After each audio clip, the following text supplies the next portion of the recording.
The rain drizzled lightly over the vast green fields of Greenwood Cemetery in Brooklyn, New York, a place where silence carried the weight of countless unspoken stories. David Whitman, a man in his late 50s, stepped out of his sleek black sedan, his polished shoes crunching against the damp gravel as he made his way toward a familiar gravestone. He came here every year on this exact date, October 12th, to honor the memory of the only woman he had ever truly loved. At 58, David had everything a man could desire by society's standards. His name adorned the top of gleaming skyscrapers across Manhattan's skyline. His face graced the covers of business magazines, always with that practiced smile that never quite reached his eyes. The Whitman Real Estate Group was worth billions, a testament to his ruthless business acumen and relentless drive. Yet here, in this quiet corner of Brooklyn, none of that mattered. The empire he had built, the wealth he had accumulated, the power he wielded, all meaningless as he stood before the grave of the only woman he had ever truly loved. "Another year, Elena," he whispered, his voice barely audible over the rustling leaves. His hands, steady yet aged with time, carefully placed a bouquet of white lilies, her favorite, against the cold stone. 20 years without you, and it still feels like yesterday. Every visit to this grave was a ritual of remembrance, a painful reminder of what he had lost, of the decisions that had shaped his life into the lonely existence it had become. The vast emptiness of his penthouse awaited him each night, its silence broken only by the occasional business call or the distant hum of the city below. He traced the engraving of her name with weathered fingers, feeling the familiar ache spread through his chest. Elena had been the only softness in his hardened world. They had met decades ago when he was still a young man struggling to make something of himself in Manhattan.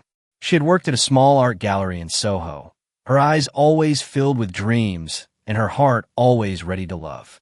Unlike David, who had been obsessed with ambition, Elena believed in moments, small, beautiful moments that made life meaningful. She would drag him to parks, force him to take long walks on the Brooklyn Bridge, and remind him that life was more than just numbers and deals. "It's been 5 years since I found you here," he continued, his voice breaking slightly. "And I still don't have the answers. Why did you leave? Where did you go?" The questions had haunted him for decades, lingering like ghosts in the corners of his mind. He had searched for her after she vanished without a trace, used every connection, every resource at his disposal. But Elena had disappeared like a whisper in the wind, leaving behind no explanation, no closure, only questions that time had failed to answer. And then, 5 years ago, he had found her here in this cemetery. Not in life, but in death. He had arrived too late, only to learn that she had died of an illness, leaving behind nothing but a name etched on a gravestone. A sudden movement in the distance caught his attention. He wasn't alone. A young man, probably in his early 20s, stood a few feet away, his hands shoved into the pockets of a worn-out leather jacket. He had dark hair that curled slightly at the edges and a lean frame that suggested hardship rather than privilege. His expression was unreadable, a mixture of sadness and hesitation as he stared at the same grave David was kneeling before. David frowned. In all the years he had been visiting Elena's grave, he had never seen anyone else here. He had assumed she had no family left, no one who still remembered her. But this young man wasn't just passing by. There was something in the way he looked at the grave, something deeply personal. David slowly rose to his feet, his sharp eyes studying the stranger. "Did you know her?" he asked, his voice steady but filled with curiosity. The young man hesitated, shifting slightly as if deciding whether to answer. Then, after a long pause, he spoke, his voice rough yet filled with a strange familiarity. "She was my mother." David's heart stopped for a moment. The world around him blurred, the rain, the trees, the gravestones all fading into a haze. He stared at the boy, searching for signs, for proof that this wasn't some cruel trick of the universe. "What did you say?" His voice was barely above a whisper. The young man exhaled sharply, running a hand through his damp hair. "Elena Whitman was my mother," he repeated, his gaze locking onto David's. And if what she told me is true, then you're my father. David felt the ground shift beneath him, as if the earth itself had cracked open. The words crashed over him like a tidal wave, sweeping away every assumption he had ever held. A son. He had a son. A son he never knew existed. A son Elena had kept from him all these years. His breath came in shallow gasps, his mind racing through 1,000 questions. But only one managed to escape his lips. Why? Why didn't she tell me? The young man, his son, gave a bitter smile, one that held years of unanswered pain. I guess that's something you'll have to figure out, he said. Then, without another word, he turned and walked away, disappearing into the misty rain, leaving David standing alone in front of Elena's grave, more lost than he had ever been in his entire life. David stood frozen in place, the sound of the rain fading into a distant murmur. The words the young man had spoken still echoed in his mind, each syllable cutting through him like a blade. She was my mother. You're my father. He tried to grasp the reality of it, but it felt unreal, like a dream slipping through his fingers. His son, his own flesh and blood, had been standing right in front of him, and he had walked away. His legs felt weak as he reached out, resting a trembling hand on Elena's gravestone for support. Why had she kept this from him? Why had she let him live all these years, believing she had disappeared without a reason? His breath came in shallow gasps as he turned, scanning the cemetery for any sign of the young man. But he was gone, lost in the shadows of the trees and the gray mist settling over Brooklyn. For the first time in years, David felt something he hadn't allowed himself to feel: panic. He had spent his life controlling everything around him, ensuring that nothing ever caught him off guard. Yet here he was, standing in the rain, powerless. He had to find him. He couldn't just let him disappear. He needed answers. With hurried steps, David rushed toward the cemetery's entrance, his eyes darting from side to side, searching for any sign of the young man. His heart hammered against his ribs, a strange, unfamiliar sensation for someone who prided himself on maintaining composure in even the most high-stakes business negotiations. As he reached the main road, his breath caught when he spotted a lone figure walking away, shoulders hunched against the cold, the collar of his worn leather jacket turned up against the persistent drizzle. "Wait," David called out, his voice breaking through the evening silence. The young man stopped but didn't turn around. For a moment, he stood perfectly still, as if deciding whether to acknowledge the call or simply keep walking and disappear forever. David took a deep breath, his pulse racing as he closed the distance between them. When he reached him, he hesitated, suddenly aware that he had no idea what to say. What words could possibly bridge 20 years of absence? "Please," David finally said, his voice softer than he intended. "Don't walk away. I need to understand." The young man turned slowly, his dark eyes unreadable.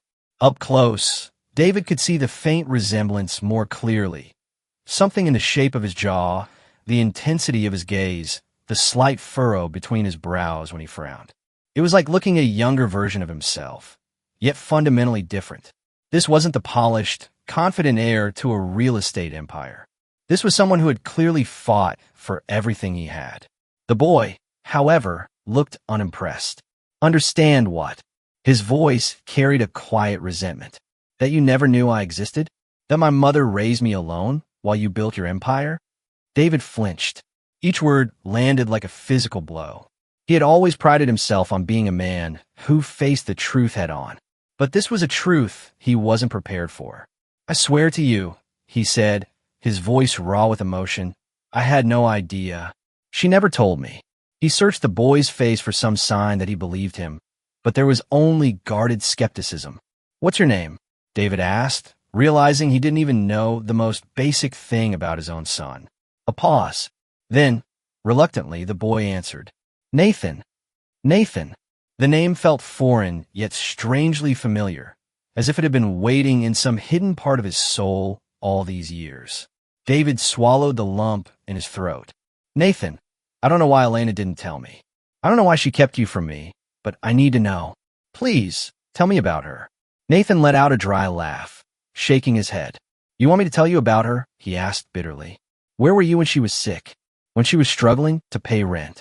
When she worked double shifts just to keep us afloat? His voice rose slightly, the control he'd maintained starting to crack. Do you have any idea how many nights she cried herself to sleep, wondering if she made the right decision? David felt as if he had been punched in the gut. He had spent years mourning Elena, believing she had chosen to leave him, never imagining that she had been suffering. The thought of her struggling while he lived in penthouses and signed multi-million-dollar deals made him sick to his stomach. I didn't know, he said, his voice barely above a whisper. If I had, I would have. Nathan cut him off. You would have what? Shown up like some hero and fixed everything with your money. His eyes burned with anger. That's the difference between us. You think money solves everything, but she didn't need your money. She needed you, and you weren't there. The rain had intensified, plastering Nathan's dark hair to his forehead, but he seemed not to notice. His focus was entirely on David, years of pent-up emotion finally finding an outlet. David felt the weight of those words settle deep in his chest. He had no defense, no justification, only the harsh reality that he had failed Elena without even knowing it. You're right, he admitted, his voice steady despite the turmoil inside. I wasn't there, and I can't change that. But I want to know you, Nathan. If there's even a chance to make things right, I'll take it. Nathan stared at him for a long moment, as if trying to decide whether to believe him. In that moment, David saw something flicker across the young man's face. Not forgiveness, not acceptance, but perhaps the faintest hint of curiosity. Then, with a sigh, Nathan looked away. It's too late, he murmured. She's gone, and you're just a stranger. He turned to leave again. Wait, David said quickly, reaching into his pocket and pulling out a business card. Please, at least take this. If you ever want to talk, if you ever have questions, I'll be there. Nathan hesitated, looking at the card as if it might burn him. Then, with a reluctant movement, he took it, slipping it into his jacket pocket without looking at it. I'm not promising anything, he said quietly. I'm not asking for promises, David replied. Just a chance. Nathan nodded once, then turned and walked away, disappearing into the city's endless streets. David stood motionless, watching his son vanish into the night, feeling more lost than he had ever felt before. The rain continued to fall, soaking through his expensive coat, but he barely noticed. For the first time in decades, David Whitman, the man who had built an empire from nothing, felt completely powerless. He had found his son only to lose him in the same moment. But as he finally turned to leave, something shifted inside him. The emptiness that had been his constant companion for years was replaced by something else. A determination he hadn't felt since his earliest days of building his business. He would find a way to connect with Nathan. He would earn his trust, no matter how long it took. Because for the first time in years, David had something worth fighting for that wasn't made of concrete and steel. David sat in his penthouse apartment on Fifth Avenue, staring at the city lights stretching endlessly beyond the floor-to-ceiling windows. New York had always been his kingdom, a place where he thrived, where every deal, every skyscraper, every financial triumph had been another trophy in his collection. But tonight, the city felt cold, unfamiliar. His reflection in the glass looked like that of a stranger, a man who had everything, yet nothing at all. Nathan's words echoed in his mind, each one cutting deeper than the last. She didn't need your money. She needed you. He had spent years believing Elena had abandoned him, when in reality, she had been raising his son alone, suffering in ways he couldn't even imagine.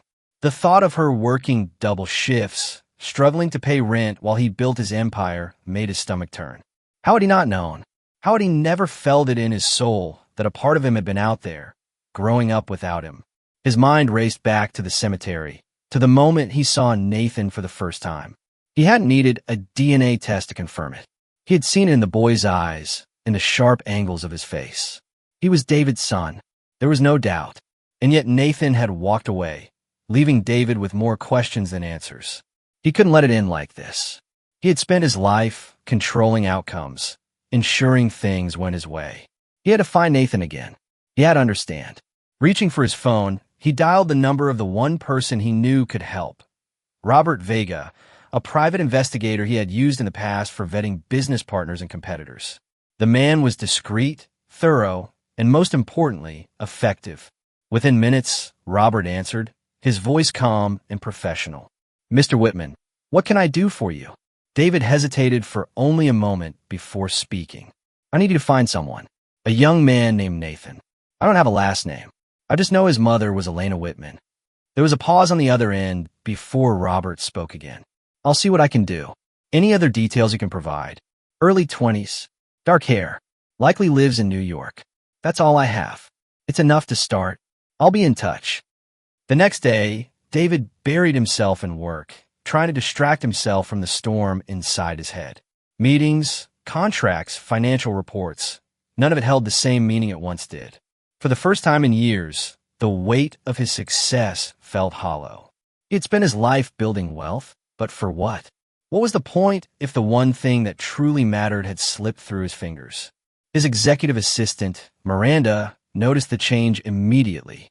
She had worked with him for 15 years and could read his moods better than anyone. "Is everything all right, Mr. Whitman?" she asked as she placed a stack of contracts on his desk. "You seem distracted." David looked up, momentarily pulled from his thoughts. "Just a personal matter, Miranda. Nothing to worry about." She nodded, unconvinced but professional enough not to pry. "The Johnson deal needs your signature by end of day, and the board is expecting your presentation on the Brooklyn Heights project tomorrow." "Thank you, Miranda." After she left, David stared at the contracts without seeing them. The Brooklyn Heights project, a $500 million development that would transform an entire neighborhood.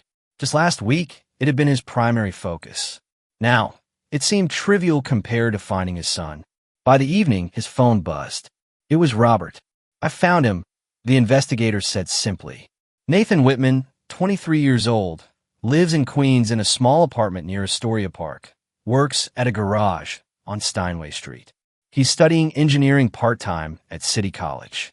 David exhaled, gripping the edge of his desk. "Send me the address." An hour later, he found himself parked outside a rundown apartment building in Queens. It was a far cry from the luxury of Manhattan, the kind of place he had never imagined his child growing up in. The stairs were rusted, the paint peeling from the walls. A group of teenagers lounged on the stoop, eyeing his Bentley with undisguised interest. He hesitated before stepping out of his car, his heartbeat loud in his ears. He had closed billion-dollar deals, faced ruthless competitors, but standing in front of this door, about to confront his own son, made him more nervous than he had ever been. He climbed the stairs to the third floor, following Robert's directions. Apartment 3C. He stood outside the door for a full minute, gathering his courage. Then he knocked twice. There was movement inside, footsteps approaching, then silence. David could almost feel Nathan on the other side, perhaps looking through the peephole, deciding whether to open the door. Finally, the door opened slightly, revealing Nathan's wary face. The moment he saw David, his expression hardened. "What the hell are you doing here?" he demanded, his voice low but intense. David took a deep breath. "I just want to talk. How did you find me?" Nathan's eyes narrowed suspiciously. "I have resources," David admitted. "I know that might seem invasive, but I couldn't just let things end at the cemetery." Nathan scoffed, shaking his head. "You don't give up, do you?" "No," David admitted. "Not when something matters." For a long moment, Nathan didn't move. Then, with a reluctant sigh, he stepped aside, allowing David inside. The apartment was small, cluttered with worn furniture and walls covered in sketches and blueprints. A small desk in the corner was piled with textbooks and engineering manuals.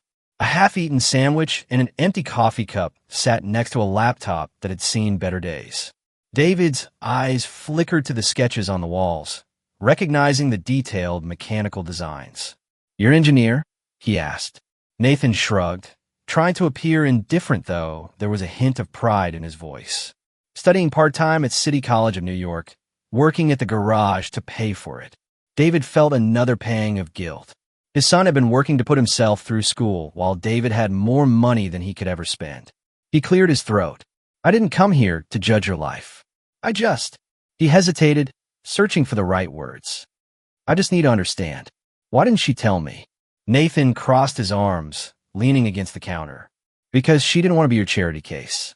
She knew you had your empire, your priorities. She didn't want to drag you into something you didn't choose. David's chest tightened.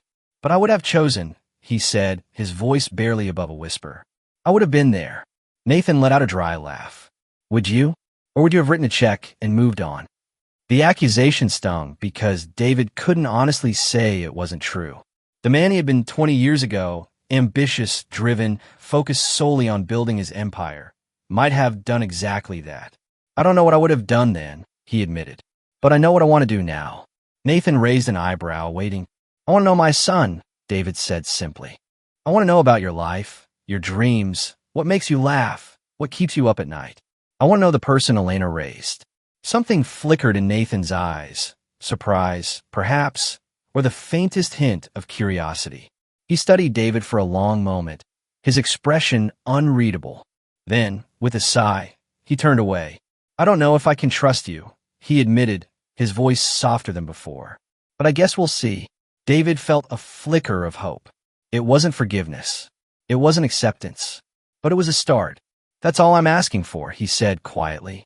A chance. Nathan nodded, then gestured to the door. I have an early shift tomorrow, and I'm guessing you have an empire to run. David recognized the dismissal, but didn't push. This fragile connection was too important to risk by demanding too much too soon. Thank you for letting me in, he said, moving toward the door. He paused, then reached into his pocket and pulled out a card. My personal number, not my office. If you ever want to talk, or if you need anything at all. Nathan took the card, glancing at it briefly before setting it on the counter. Good night, David. Not Dad. Not yet. Maybe not ever. But it was something. Good night, Nathan. As David walked back to his car, the cool night air filled his lungs. For the first time in years, he felt something stirring inside him. Not the hollow achievement of another business success, but something deeper, more fundamental. A purpose beyond wealth and power. He had a son, and somehow, he would find a way to be the father Nathan deserved. David couldn't remember the last time he had felt this anxious about something other than work. Over the past few weeks, he and Nathan had met a few more times, each meeting growing a little less tense, a little more natural. They weren't exactly close yet, but at least the wall Nathan had put up was beginning to crack. Their interactions had followed a careful pattern. Coffee shops in neutral territory. Brief conversations about safe topics. Nathan's engineering projects, David's business challenges, movies they had both seen. Nothing too personal, nothing that ventured into the painful territory of the past. It was progress, albeit slow. Today, however, was different. Today, David was inviting Nathan to his home for the first time. It wasn't a grand invitation, just dinner, something simple, but it felt monumental. It was an invitation into his life, not just a meeting on neutral ground. He had spent the entire day preparing, making sure everything was perfect. He wasn't much of a cook. Years of business dinners and personal chefs had left his culinary skills woefully underdeveloped, but he had arranged for a chef to prepare a meal, wanting to make a good impression without making it seem too extravagant. He knew Nathan was uncomfortable with displays of wealth. The penthouse had been meticulously cleaned, though David had instructed the staff to leave it looking lived in rather than like a museum. He had even placed some of his old engineering textbooks from college on the coffee table. A small gesture, but one he hoped might create some common ground. When the doorbell rang at precisely 7, he took a deep breath before opening it. Nathan stood there, looking slightly uncomfortable but not hesitant enough to back out. He was wearing a casual hoodie and jeans, a stark contrast to David's pressed shirt and slacks, but David didn't care. He was just grateful Nathan had shown up. Hey, David greeted, stepping aside to let him in. Thanks for coming. Nathan glanced around as he entered, taking in a modern, yet warmly decorated penthouse overlooking Central Park. The autumn sunset cast the room in a golden glow, highlighting the art on the walls and the expansive view of the city. This place is nice, he said, and David could hear the underlying thought. This place is massive. David smiled. Thanks. Make yourself at home. Nathan walked further in, looking at the art on the walls, the expensive furniture, the polished floors. He paused at the floor-to-ceiling windows, looking out at the sprawling view of Central Park and the city beyond. So this is what investment firms get you, huh? He mused, a slight smirk on his face. David chuckled. Something like that. But honestly, all of this means nothing if you don't have someone to share it with. He hadn't meant for the comment to be heavy, but Nathan seemed to pick up on it anyway. Their eyes met briefly in the reflection of the glass. Well, you've got me here now, Nathan said, his tone teasing, but his words meaningful. David's chest tightened slightly. That I do. He led Nathan to the dining room, where the table was already set. The food was plated beautifully, not too formal, but certainly more elegant than the diners and cafes where they had previously met. Nathan raised an eyebrow. Did you make all this? David laughed. I wish. I had some help. Nathan smirked. Figures. As they ate, the conversation flowed more easily than David had expected. They talked about Nathan's classes, his favorite books, his plans after graduation. David shared stories from his own college years, moments that made Nathan laugh, which felt like small victories. So how did you get started? Nathan asked, genuinely curious. Mom never really went into details about your business. David set down his wine glass. I started small, one apartment building in Queens, actually, not far from where you live now. It was run down, practically condemned, but I saw potential in it. I took out loans, renovated it myself on weekends, and flipped it for twice what I paid. You did the renovations yourself? Nathan seemed surprised. Hard to believe now, I know, David smiled. But back then, I couldn't afford contractors. I learned plumbing, electrical work, basic carpentry, whatever I needed to get the job done. Nathan studied him with new interest. I didn't picture you getting your hands dirty. There's a lot about me you don't know, David said quietly. Just like there's a lot about you, I'm still learning. A comfortable silence fell between them.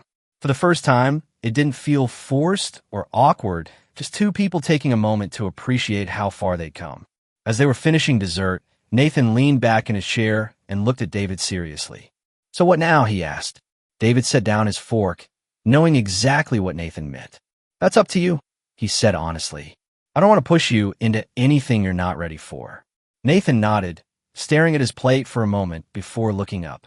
I don't know how to do this, the whole father-son thing. I mean, I never really had a dad. It was just me and my mom. David swallowed the lump in his throat. We don't have to rush anything. We can just be in each other's lives in whatever way feels right. Nathan exhaled. I think I'd like that. David smiled, relief washing over him. Me too. After dinner, they moved to the living room. Nathan noticed the engineering textbooks on the coffee table and picked one up, flipping through it. These yours? He asked. David nodded. From my college days. I was actually studying engineering before I switched to business. Nathan looked up, surprised. You were an engineer? Almost, David admitted. I was 2 years into the program when I realized I was more interested in the business side of things. But I've always had a respect for the field. Nathan sat down on the couch, still holding the book. Mom always encouraged my interest in how things work. Even when we didn't have much, she'd find ways to get me books or kits to build things. David sat across from him, careful to give him space. She sounds like an amazing mother. She was, Nathan said softly. Then, after a pause, she used to say I got my analytical mind from you. The comment caught David off guard. She talked about me? Nathan glanced up. Sometimes. Not a lot, but enough. She never made you out to be a villain, if that's what you're wondering. Just someone who had a different path. David felt a rush of gratitude toward Elena.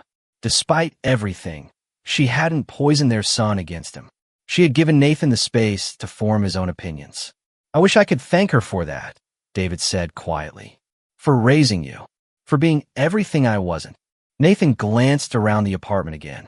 You know, I always used to wonder what my dad was like, if he was some deadbeat, or if he just didn't care. He looked back at David. But you're not what I expected. David hesitated. What did you expect? Nathan smirked. Some old, rich guy with no personality. David laughed. Well, I'm definitely rich, but I like to think I have at least some personality. Nathan chuckled. Yeah, you're all right. It wasn't a grand declaration of love, but it was something. And for now, that was more than enough. As the evening wound down, David walked Nathan to the door. There was a moment of awkwardness. Should they shake hands? Hug? In the end, Nathan solved the dilemma by offering a small nod. "Thanks for dinner," he said. "It was nice." "Anytime," David replied. "My door is always open." Nathan hesitated, then added, "Maybe next time I can show you my place. I mean, it's nothing like this, but I'd like that," David said quickly, trying not to show just how much the invitation meant to him. After Nathan left, David returned to the living room, looking out at the city lights. For the first time in years, the view didn't feel empty. For the first time, his success didn't feel hollow. He had a son, and slowly, carefully, they were building something real. As he sat there in the quiet of his penthouse, David realized something profound. All the buildings he had constructed, all the deals he had closed, none of them compared to the foundation he was now laying with Nathan. It was fragile, still under construction, but it was the most important project of his life. And this time, he wouldn't let anything stand in the way of its completion.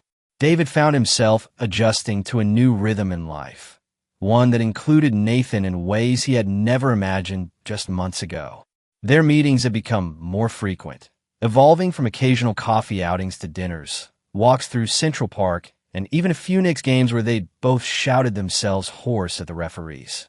Each interaction chipped away at the invisible barrier that had existed between them, and while there were still moments of hesitation, David could feel their bond strengthening. It was a strange feeling being a father so late in the game. He had missed the firsts, first steps, first words, first day of school, all the milestones that most fathers treasured. Yet he found himself cherishing different firsts now. The first time Nathan called him without prompting, the first time they laughed together without awkwardness, the first time Nathan asked for his advice on a project. Yet there was always a lingering fear in the back of David's mind, a worry that one wrong move would send Nathan retreating again. He didn't want to push too hard or ask for too much, so he took things slowly, letting Nathan dictate the pace. One evening, as they sat in a small diner near Nathan's campus, the kind of place David would have never frequented before but now found oddly comforting, Nathan brought up something unexpected. "I've been thinking about visiting Chicago," he said, stirring his milkshake absent-mindedly, his eyes focused on the swirling patterns he was creating. David looked up from his plate. "Oh, any particular reason?" Nathan hesitated for a moment before sighing. "I want to visit Mom's grave." His voice was steady, but there was an underlying tension in it. "I haven't been since the funeral. I feel like it's time." David felt a pang of sadness at the mention of Elena. He had spent so much time trying to build something with Nathan that he hadn't stopped to think about how much his son might still be grieving. The loss was fresher for Nathan, more immediate. While David had lost Elena decades ago, Nathan had lost his mother just a few years back. "That's a good idea," David said gently. "If you want, I can come with you." Nathan glanced at him, surprised. "You do that?" David nodded. "Of course. If you'd rather go alone, I understand. But if you want company, I'd be honored to go with you." Nathan was quiet for a moment, tracing the rim of his glass with his finger. Then he gave a small nod. "Yeah, I think I like that."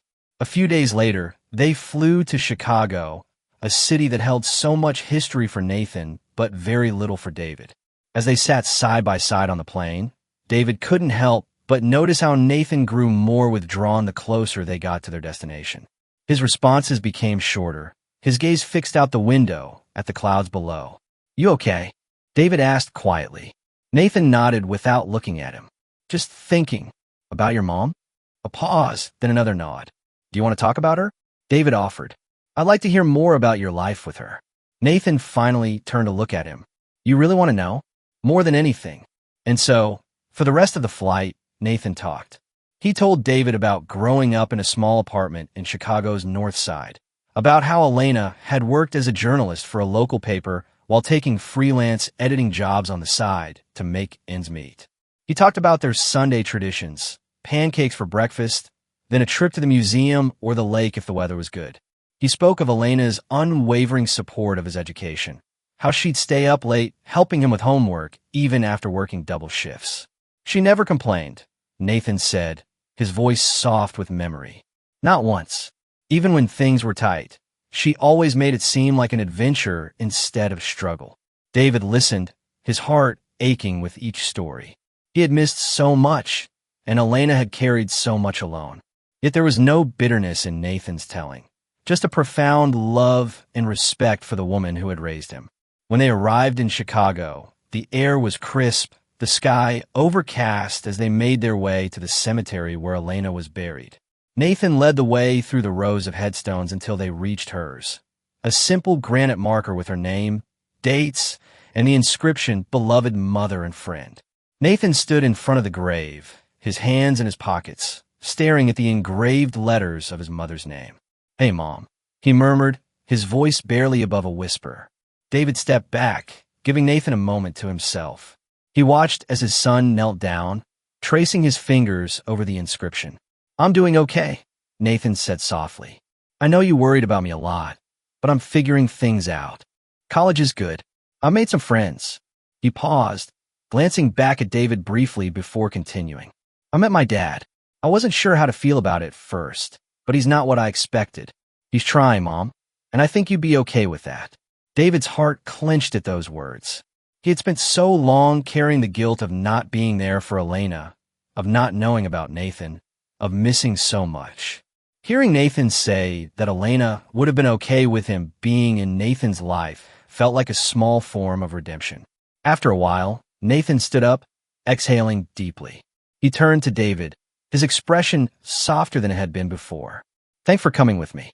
David placed a hand on his shoulder. "Always." They left the cemetery in silence, but it wasn't an uncomfortable one. It was the kind of silence that spoke volumes, a mutual understanding passing between them. As they got into their rental car, Nathan turned to David with a small smile. "You hungry? There's this pizza place Mom used to take me to when I was a kid. Best deep dish in the city." David grinned. "Sounds perfect." As they drove through the streets of Chicago, something felt different. It wasn't just the city or the moment. It was them.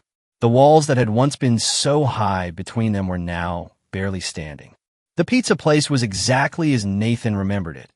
A hole in the wall with checkered tablecloths and photos of Chicago celebrities covering the walls. They ordered a large deep dish with everything on it, and when it arrived, David understood why Nathan spoke of it with such reverence. "This is incredible," he said between bites. Nathan nodded, a genuine smile spreading across his face. "Mom and I would come here for every special occasion. Birthdays, good report cards, sometimes just because it was Friday." He paused, looking down his plate. "The last time we came here was right after her diagnosis. She wanted to make sure we still celebrated the good things, even with everything else going on." David set down his fork. "She sounds like she was an extraordinary woman." "She was," Nathan agreed. Then, after a moment of hesitation, "She would have liked seeing us together, I think." Despite everything, the words hung between them, heavy with meaning. David reached across the table, briefly placing his hand over Nathan's, their first real physical contact since they'd met. "Thank you for sharing her with me," David said quietly, "and for giving me a chance to be in your life." Nathan nodded, his eyes suspiciously bright. "Yeah, well, turns out having a dad isn't so bad after all." The moment passed, but something fundamental had shifted. As they finished their meal and headed back to their hotel, David felt a lightness he hadn't experienced in years. The guilt he'd carried for so long, for not being there, for not knowing, hadn't disappeared entirely, but it had lessened, making room for something new: hope.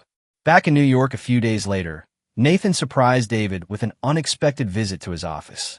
David's assistant looked startled when she announced, "Your son is here to see you, Mr. Whitman." The words still sent a thrill through him. "Your son." Nathan entered, looking slightly uncomfortable in the opulent surroundings of David's corporate headquarters, but there was a determination in his step. "I've been thinking," he said without preamble. "I want to intern at your company this summer." David was taken aback. "Really?" he asked, trying to keep the excitement out of his voice. He had been hoping Nathan would take an interest in his business, but didn't want to push him into anything. Nathan nodded.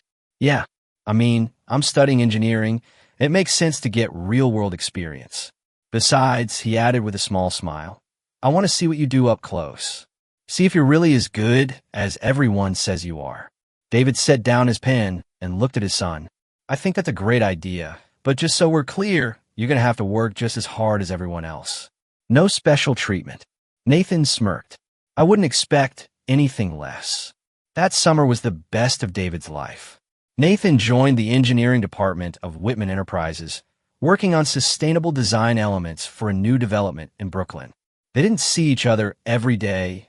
David made sure Nathan reported to the department head, not to him, but they often had lunch together, and Nathan would sometimes stop by David's office at the end of the day to share his progress. What struck David most was how quickly Nathan earned the respect of his colleagues. There was no hint of nepotism in the way he approached his work. He was talented, dedicated, and humble, qualities that couldn't be taught and that David knew came from Elena's influence. One evening, as they were wrapping up a long day at the office, Nathan knocked on David's door. "Got a minute?" he asked. David motioned for him to sit down. "What's on your mind?" Nathan hesitated for a moment before speaking. "I know things didn't happen the way they were supposed to between us. I grew up thinking I didn't have a dad, and then suddenly you were there. At first, I resented it. I resented you." He paused, taking a deep breath. "But now I'm glad I found you." Another pause. "Or maybe I'm glad you found me." David felt his throat tighten. He had spent so much time feeling guilty for not being there for Nathan's childhood, but hearing those words made him realize that what truly mattered was the present. "I'm glad too," he said, his voice steady. "I may have missed the first 23 years, but I'm here now, and I'm not going anywhere." Nathan gave a small smile. "Good, because I think I might actually like having you around." David chuckled. "Well, that's a relief." As summer turned to fall and Nathan returned to his studies, their relationship continued to evolve. They had established a routine: dinner every Sunday, texts throughout the week, occasional surprise visits. David attended Nathan's engineering showcase at the university, sitting proudly in the audience as Nathan presented his innovative design for an energy-efficient cooling system. And when Christmas came, Nathan spent it at David's penthouse, the first real family holiday either of them had experienced in years.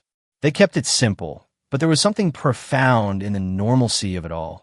Decorating a tree, exchanging gifts, sharing memories.